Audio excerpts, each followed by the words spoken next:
What's up, guys? KPlays here. I wanted to get you guys my live reaction on everything that goes on in the stream. So I've actually been dodging it for the entire day. All information, all trailer information. I did manage to see a couple bits and pieces of info, but you guys are going to get to see my raw, unedited reaction right now. Compared to what we've seen so far in the event preview build. Yeah, and also the time of day. So this is very the... different. We've mostly seen. Okay, this is the Scarlet 4. No. So Yeah, this is the Wildspire Waste. Windward Plains is the actual desert in this one. You're getting a different look at the landscape.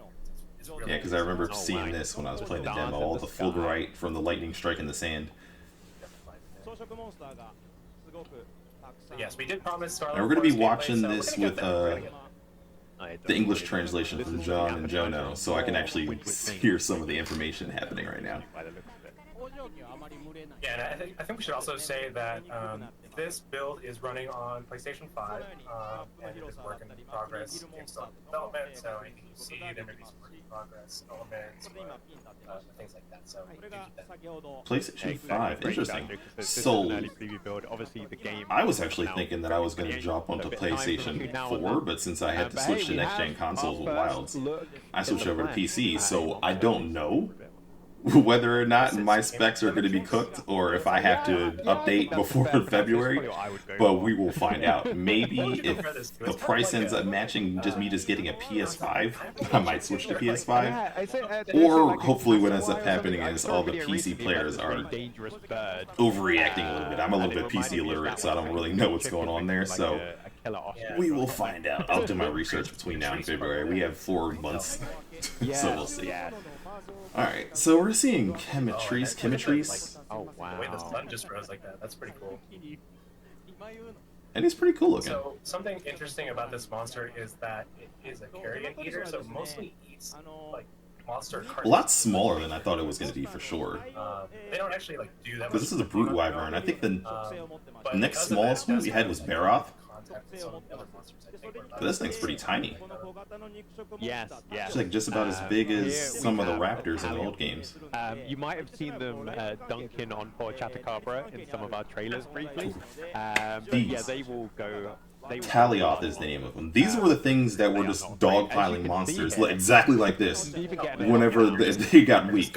But it looks like they're just jumping on him right off the bat. And that's kind of cool that they can, like, small monsters. For some reason, it's doing damage. That's interesting. So it's like maybe they caught him and he's like bleeding or something. For the large monsters, because none of them were touching him, but he was getting damaged. That's interesting. I did not notice that when I was playing the demo. Aid you or hinder you in the hunt. They might actually end up being pretty useful.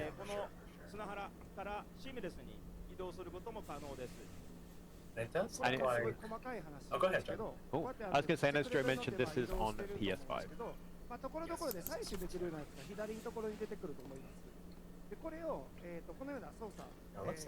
So I'm assuming here is where we're going to see the transfer over to Scarlet 4 since we're in the Windward Plains in the first place. So there might actually be a showing actual seamless.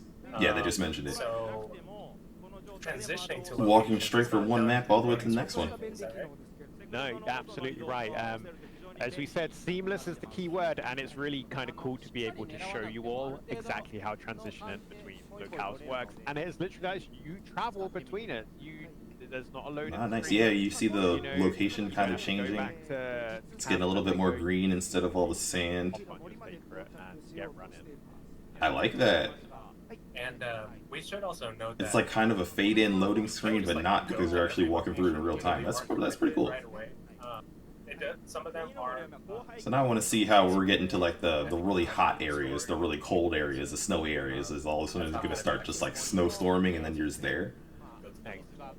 Exactly, and here we are. We have now just arrived straight into the. Never seen the red water. Are we going to see why it's red? As well, and there we have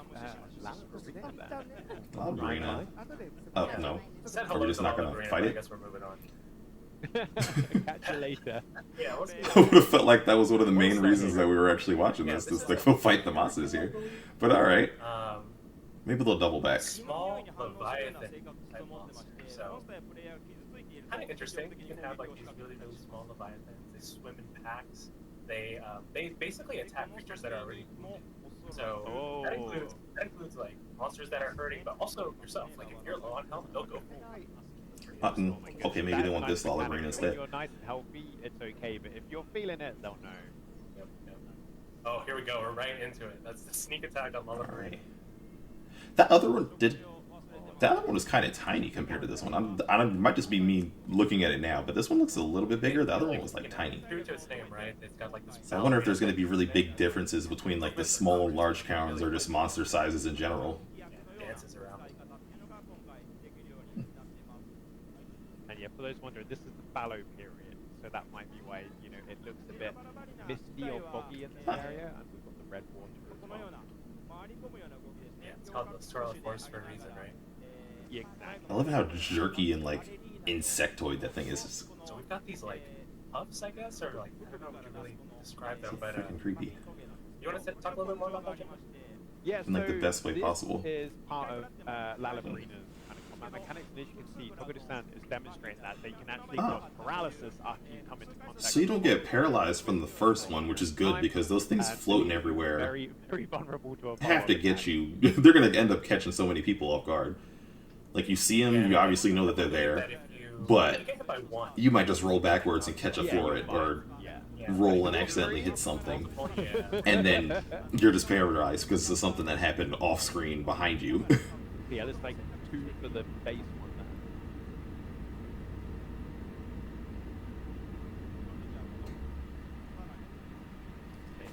there. Oh, looks like. Okay, I believe this is a luring pod. Yeah. Where are we going? Where are we going? Sorry, I just got a random text, guys. But yeah, like I was saying, this thing is going to be just like, it's not... Oh, well, I'm assuming that the stinger might actually end up paralyzing you too. But it's looking like I said, you got to the florets will just kind of float there and just kind of be just like a little arena hazards, like minefield in the air that just slowly floats down and poisons you. Things that we might not know yet, things that we might not have spotted so far. So yeah, he's definitely cooking something for us. Ooh, Turf War? Turf War? He wants to show something. Yeah, Turf War. Whoa, just bouncing over there. Getting it ready. And we should say, that this game is pretty open-ended, right? This is not like a scripted scenario that we're doing. Nice. The team has Ooh. like Jesus. So Holy crap. Like, get back. Poor guy. Oh, so it's one of like those mutual turf wars where it's just like nobody really wins, but they both just beat the crap out of each other for a second. But I honestly think the Lala Marina could have won that because it had Dashiguma paralyzed. It could have just gone in with that stinger and just ended it. But I guess not. I do wonder if monsters are actually going to be able to straight up just kill each other now during turf wars, because I remember in World and in Rise, turf wars would stop. Like you would have to have like the last one single bit of health be done by a hunter, or else it's just not happening. Sounds like my audio. Unless, because you could kill with like a wyvern ride in Rise, but you couldn't just have them straight up kill each other. As far as I'm remembering, I might just be wrong on that, but I don't know. But yeah, with this game being so like immersive, I completely could see the monster just actually straight up just killing each other. Holy crap.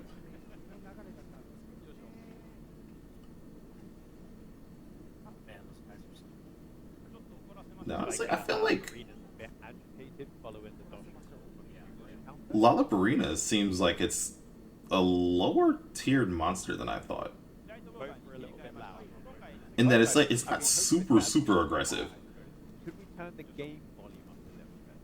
Which is nice, because that means we'll hopefully be getting a very early game paralysis monster. In a time where no one's going to have paralysis resist probably until they get to Lala Marina's armor. Which means it's going to give a lot of people hell. But hopefully we get a nice early game paralysis hunting horn out of that one too. And like you guys just saw, since I'm assuming a lot of you guys have been watching that, unfortunately you guys gotta work. So I don't get to hop on every stream as soon as it comes up every time. I'm gonna try to get to these a lot earlier, but this time the timing just wasn't there for it. But like you guys just saw, you can actually knock these out of the sky. So maybe the bowgun users or the range users in general are just gonna have to every now and then just pop those out of the sky when you're playing like multiplayer groups, and that'll help everyone out, like not get paralyzed and not die. Alright, so we got a wound on the face. And we're running away again. So you want to wait until it gets really angry before you give that go, because the minute obviously I just realized, because I was wondering why that thing was just like sliding around and doing that. I thought it was just like a mobility thing.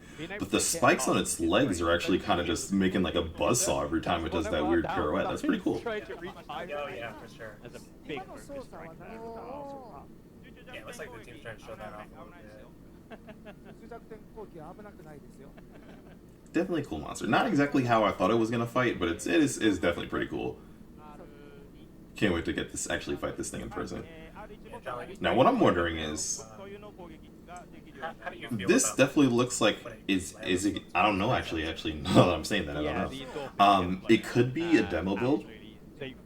It could be them just accessing the full game.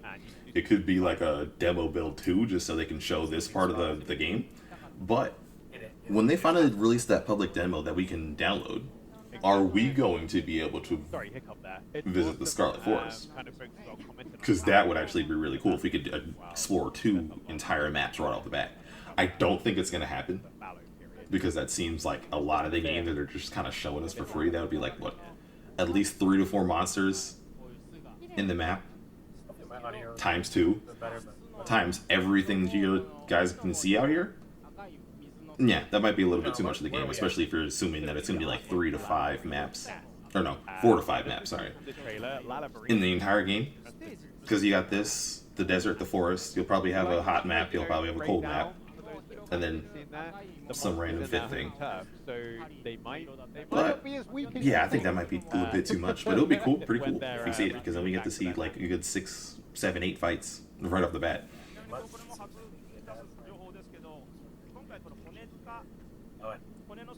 You can kind of tell by like the design of this, right? Like we said, all the marina is inspired by a ballerina, right? Yeah. Okay. I will do some research after I actually get to watch this, so maybe they actually talked about it, or maybe they're leaving it a mystery. But if you guys know why the water is actually red, please drop that in the comments. I'd really be interested to see it. Ah. Is that it? Alright, so it looks like we're transferring over to another section of the Scarlet Forest. So, I like how I picked this one so I could hear them talking, and I was just talking all over them. But it looks like they were just trying to do something that just wasn't happening, I'm assuming. So they're restarting so they could start again. Oh, man, I want that. So I think there's a detail about the bone piles that we made. Do you want to jump into that? Yeah, so interesting fact with the bone piles is there are bone piles on the locales, but when you take out large monsters, their bodies will decompose over time, and they can leave bone piles once they're fully decomposed for you to go and That's really cool, actually. Which is all part of the living Nice. So you could come back to a monster you fought ages ago, and it's just a pile of bones, and you can farm it again. I wonder if there's like a 1% chance that you could just somehow actually get a gem that you didn't get before. Like you fight the whole thing, you didn't get the rare drop, you know, it sucks to suck. You gotta fight again, but maybe you come back to the fight later, and it's decomposed enough so that you can get a gem. Because I never really got why. Maybe there's a lore explanation in there somehow that you can't just like go and just completely pick a monster clean. You get the first 3 pieces, 4 pieces you can grab off of it, and you're just done. I need a claw. There's a full 4 feet where the claw's right here. No, you get 3 pelts. Call it a day. So maybe this will be the thing that lets you just get either an extra pile of just. Maybe, now that I'm thinking about it, maybe it'll just be a pile of bones, and that's how they make bone piles, and it's just a nice little fun, realistic thing. But depending on the actual monster, maybe you can get some extra drops that'll sit there later. You just gotta remember heading out right away. where did I kill that Dashikuma? Where did I kill that Kimatrice? Go back to it later, and maybe you can get another drop. Second chance at the gem. Second chance at that rare part, the Medulla. The plate. Something different about this one, right? Could be. There is. They're looking very sharp, aren't they? It looks like they've kind of done the hunter and sacred kind of color matching on the outfit, you know, fashion game and all that. Ooh, I love you it, can yeah. So you will customize be the able to sacred. customize your sacred I mean, we as the figured, story progresses. but with that DLC pack that they released in the end of the last trailer, I saw decorations. So many people to just like decorate it. But now that you can actually change the color, that's nice. I like that. Here you go. And we're back here, and obviously we're kind of in the downfall. I'm making mine just straight silver and black. Silver is my favorite color. That's why you guys see some of my characters in the older games named Silver. Yeah, this, we mentioned it earlier. This is Uthuna. This is the Ooh, apex Uthuna. of the Scarlet Forest, and it tends to appear more during the downpour. Alright, I love that we're actually in the real news cycle now, because this is, if we got this a couple months ago, we wouldn't be seeing anything of Uthuna for ages. Now it got released this week, and we're seeing it this week. And that's exactly what I thought it was going to do. You can't fight this thing in water at all. Against you. Because it's not actually hurting you from the looks of it. Actually, I might have to change that. Yeah, it doesn't hurt you, but the water's like physically just pushing you back. You're trying to wade through it, and you can't because you're fighting your way through the current. Ooh, clash attack. Nice. But yeah, it's pushing you back. So maybe if that water mantle, the waterproof mantle comes back, because we know mantles are coming back, you can use that to just power straight through the waves. Or you just kind of got to figure out a way to get the thing out of the water so it's not belly flopping and throwing you back, so that it can actually belly flop and actually hit you. They can be broken. That's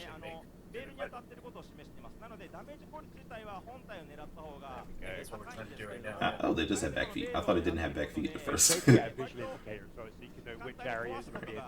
That's pretty cool. They were mentioning that if you hit the veil, because it has a mix of water and like body fluids on the veil, it's reducing your damage. They may have to go back and watch this later, like if you hit the body parts that aren't covered by the veils, because they're kind of just like covering it and flowing around, so you can't really get to the body that as easily. Oh yeah, no, that just answered my question right there. You can hit the body and get full regular damage. If you hit the veils, it does reduce damage, unless I'm assuming until you break it. Ooh, there we go. Things are clearing up now. And that's a pretty cool mechanic. Yeah, wow. Jesus, the thing is so freaking big. I'm actually really, and it's a stupid reason. Actually, you know, it's a great reason, because hunting horn. I'm really excited to fight this thing, because big monsters, now that we have an area of effect with the echo bubbles, echo bubble food, you're going to be able to just smack this no matter where it is, maybe a piece of the veil or the flower or the flowing part on the end of the tail. It's just going to be instantly in the area of effect of the bubbles, unless you take the fight way somewhere else. You're getting hit by the bubble. Doesn't matter where you place those things, it's going to get easy. And I'm ready for like huge monsters like freaking Gaiasmagorn, whatever the final boss will be, Shar Valda. It's gonna be cake trying to land those things. And speaking of which, there is two gameplay videos. There are two gameplay videos right now of Tokyo Game Show people playing Hunting Horn. I will be analyzing those and getting those to you either tomorrow or Monday, because so glad we finally actually get to see some full nice 1080p Hunting Horn footage. No, probably not. Oh my god. Wow. That is hilarious. And as part of that, I wonder if that was scripted or they just happened to walk across that. And if it is the second thing, that's actually really cool, because they just sprinkled bits and pieces of just random little natural moments like that all over the place. And it's gonna be really fun for like the people who just like ecology and environments and stuff to just literally not even play, just sit there and just walk around and just explore and see random things happening in the environment. Venus flytrap's big enough to kill bugs. or birds. Flying and flying. And It's crazy. That transition was, right? Yeah, there was like a little. Honey! It's official. Like I said, I haven't been seeing. Yeah, I've been ducking and dodging all the information. Conga Lala's back officially. Better bring a pot or something. I mean, we knew. The old hunters knew. People are saying it's a redesign. Like, maybe it's gonna be the Waikun that's gonna just trade you pieces. Nope, it's Conga Lala. He's here. Are they gonna do the? So many people are going to be doing this bomb rolling thing. I wonder if there's going to be any actual, like, mechanics to it, or is it just going to be, oh, you get to throw bombs now? Like, is it going to be more damaging? Is there going to be a special skill, Bombardier level 6, that lets you deal extra damage if you sling bombs at people and monsters? That's so funny. You know, I think with a lot of the monsters in this game, you travel in packs now. There's a true ecology to them, so you're going to see that. Oh, we get Conga Lala in HD. And something interesting there is Full fur graphics and everything. I think the last time we saw him was in Generations Ultimate. So you need to keep an eye on Generations Ultimate, because he wasn't in any of 5th Gen whatsoever. Lest you get So it's going to be really cool to see a bunch of monsters that are, like, from way back in the day. The 3DS, PSP, PlayStation days in, like, full HD with real textures and everything. Like, you can see the fur flowing. It's so cool to see it. Like, You can see also, like, several generations removed now. You see it other things behind him, which we're not going to talk about, but you guys know what we're talking about. It's just in just real HD. It's really cool. Especially as an old Monster Hunter player, like I've been playing since the 2nd generation, so to see things look like this from the jerky, pixelated monsters that would turn and turn, and now they're actually like moving like real animals. It's going to be super cool. Like nostalgia meets just like brand new, just fascination. Now I wonder if we're gonna show Kutku too, because they did reveal that Kutku is also coming back to this map. And it's interesting that a bunch of 1st and 2nd generation monsters are the main ones that they're showing that are coming back. They don't look too happy because hopefully their hive. I get my Yamasukami, my my big floating octopus. I've been wanting that one to come back for forever too. Like another way you can engage. Speaking of things floating around in the air, you can sick bees on this thing. You can set bees on them, and it's like a kind of just like tracking missile that'll bother them for a second. It's gonna be really cool trying to look around the environments and try to find like, oh, can I flick this at the monster and is it gonna do something, or is it just a set piece? Or if the monster runs into this, is it gonna just blow up, or is it gonna be a trap, or is it gonna collapse?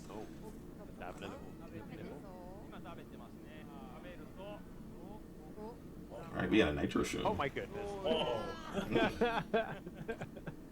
And that's different than the usual just like blast in like the cone of breath. So I wonder if the different statuses in the mushrooms that he eats now are going to actually change up the whole moveset. Oh. That's the Conga Lala special.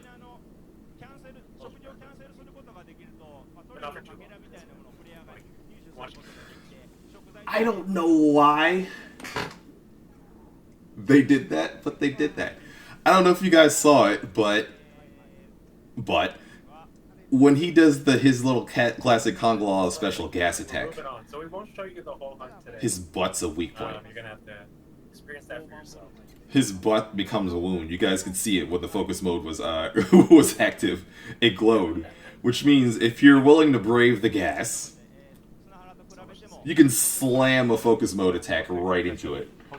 That's hilarious. Oh my god, that's so freaking funny.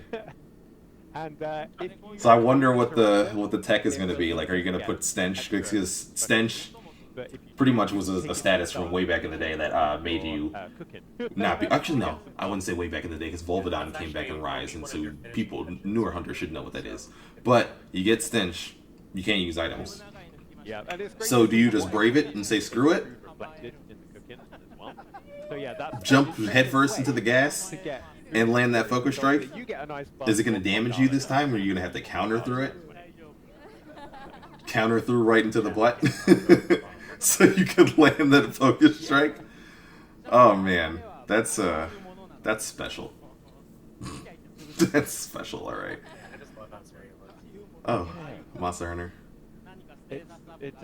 Alright, so we're in the plenty mode now.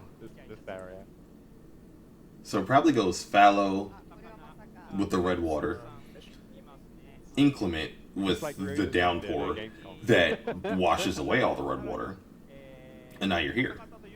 Now I don't know if the red water is going to be like microorganisms, red algae like I was thinking in my theory video, or like how a couple people said rust or iron deposits in the water. But that'll wash away, and I guess it makes it so that monsters are just healthier in general when they're in the area. There are more fish. Now you can see he's fishing. Like, this is apparently like a super huge and popular thing to do in this game.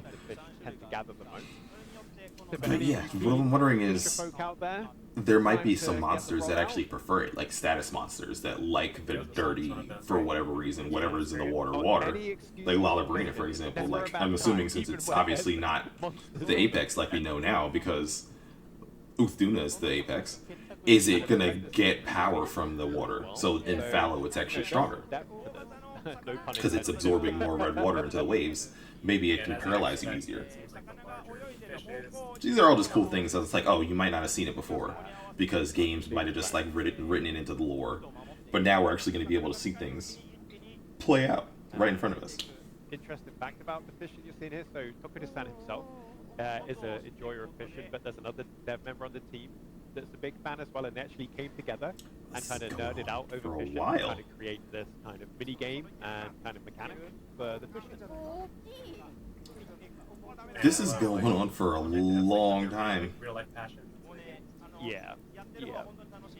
I hope this is just like a trophy, like a random achievement, endemic life maybe for your room if you get a big fish tank. But I'm hoping this is that, because if that's like something you actually have to do to get items, farming is going to be a pain. Greatsword users that have to get their spear tunas for the big frozen tuna, having to pull a monster out for a full 2 minutes just to get that tuna out so they can craft their weapon and maybe only get one when they need 3. It's going to be a pain. So yeah, hopefully that's like an account item or an endemic life, because that was ridiculous. But fun though, for people who like the immersion and actually want to go play Monster Hunter big game fishing. Ooh. Alright, awesome. I was hoping to show this. This is the Windward village. He's sitting in a pile of conkalala fur. That can't smell good. I wouldn't think that smells very good. But it's pretty cool how they're just like kind of just wearing a whole bunch of just whatever that they scavenged out of the environment. But like I was saying in my video, the trailer analysis, a couple people mentioned to me that they might just be like the Grimalkines in the other games. So the Grimalkines are, what was the ones in the snowy map? The Boa Boas, that are just the native felines, and we might still get a full camp. That's likely, but I'm hoping that it was the case that I thought, and they're actually going to be different civilizations, period, that you get to go visit, and that'll be your base camp. I wish I could see the map. The map is a little behind them, to see if we can see like as you mentioned, they like to collect things from the environment. You can actually exchange items with them as well. Oh, well, that's that. There's an item exchange, kind of like with the Veggie Elder. But if there's like a full camp with a smithy, with a item shop, with a little room for you to sit in, then that's essentially the village of the Scarlet Forest. Which means that opens up a whole bunch, because we can go see an all-Wyverian, even though we've seen those before. We can see an all-Wyverian village. Maybe they can bring back the Trovarians, the little mining dwarves from 4 Ultimate, and we can actually go see them in the hot area. I don't know what it'll be for the snowy area. It'll probably just end up being people in big fluffy jackets. But we could end up getting introduced to something else there too. Who knows? Hey, look! The Windwards have come up. So, looks like they all coming out to go stargazing. Kind of locations where like NPCs gather isn't static. As time progresses, they'll be going about their day, doing different activities, and it looks like they've come up to enjoy the view. So it looks like it's also I swear, like a good hour of every gameplay session is just going to be me doing this, just literally just walking around and seeing all the things that they thought to actually add to the game now. You gotta make the most out of these graphics. Or all this hardware and power that they're expecting PC players to be using.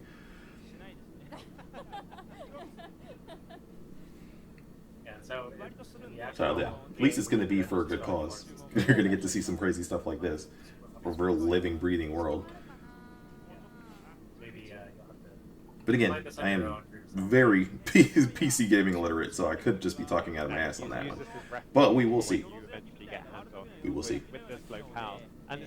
It would probably be smart, and this might just be a little bit of bias, if they just let us play the demo. You know, do like how they did with World and have the beta, so they can test this out, throw it out into the field, let people put in their reviews, see how it's actually working on PC, and maybe they can update the specs that'll actually be needed. And that'll also let PC players or people planning to play on PC see if they actually need to go shell out a whole bunch of money to update their systems, or if they'd reasonably be fine. To cook for you, and they can do what is kind of very similar to what was the Motley mix. So yeah, demo now, demo tomorrow. Looking forward to showing more of that. Demo yesterday, please, Captain. For multiple reasons, more than one now. But it's looking like they're wrapping up. I don't know if they're going to start a third session. No, it's looking like it's wrapping up. So, yeah. Looks like we're wrapping up here. Yeah, that's what they said, they're wrapping up. So yeah, this is, it's been another KPlays, a KPlays Live. KPlays Reaction. Really crossing off a bunch of firsts now. But, yeah, I have, like I said, I have that Hunting Horn one coming up to you guys in a second. This is all looking pretty cool. I might go through and do another deep dive, and since I'm actually seeing it for the first time now, I'm going to actually go watch a bunch of videos to see any of the things I might miss. Share how you guys thought of what you guys thought about it, what you guys thought about my thoughts. And yeah, this has been another KPlays, and I hope you enjoy the rest of your day.